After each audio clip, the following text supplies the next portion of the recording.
चला तर मंडळी, चिकन, मटण, पनीर या भाज्या तर आपण नेहमीच बनवतो. पण तुम्ही अशी सोयाबीनची भाजी कधी बनवली आहे का? या पद्धतीने जर तुम्ही अशी सोयाबीनची भाजी बनवली, तर सोयाबीन न खाणारे देखील ही भाजी पुन्हा पुन्हा खावीशी वाटते असे बोलतील. चला तर ही कशी बनवायची ते पाहूयात. यासाठी गॅसवर एका कढईमध्ये पाणी गरम करून यामध्ये हे सोयाबीन टाकून 5 मिनिट शिजवून घ्यायचे. हे सोयाबीन छान शिजले की थंड पाण्यामध्ये काढून यातलं सर्व पाणी हाताने पिळून काढून घ्यायचं.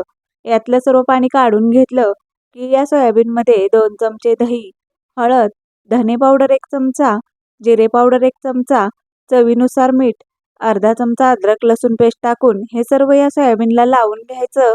आता गॅसवर एका पॅनमध्ये थोडंसं तेल टाकून घ्यायचं. त्यामध्ये 1 चमचा जिरं, 1 चक्री फूल, जावित्री, दालचिनी, लवंग आणि 4 मिऱ्या टाकून घ्यायच्या. त्यामध्येच मी इथे 3 कांदे चिरून घेतलेत, ते टाकून भाजून घ्यायचे. नंतर यामध्ये 8 ते 10 लसूण पाकळ्या, अर्धा इंच आल्याचे तुकडे, 2 चिरलेले टोमॅटो टाकून तेही भाजून घ्यायचे. नंतर 2 चमचे मी इथे किसलेलं खोबरं अगोदरच भाजून घेतलं होतं, ते टाकून घ्यायचं. हे सर्व भाजून घेतलं की एका मिक्सरच्या भांड्यामध्ये काढून घ्यायचं.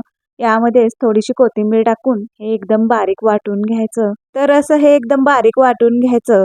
आता कढईमध्ये आवश्यकतेनुसार तेल टाकून घ्यायचं. तेल गरम झालं की यामध्ये वाटून घेतलेलं हे वाटण टाकायचं आणि छान परतून घ्यायचं.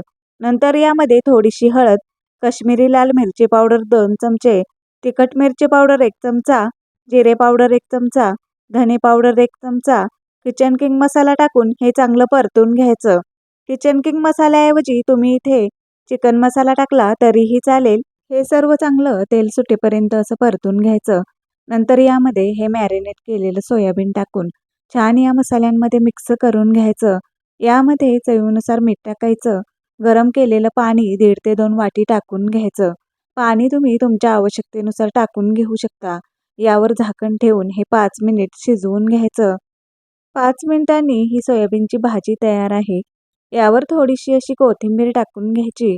तर अशी ही सोयाबीनची भाजी तुम्ही नक्की करून पहा. रेसिपी आवडली तर माझ्या व्हिडिओला एक लाईक आणि चॅनलला सबस्क्राईब करायला विसरू नका.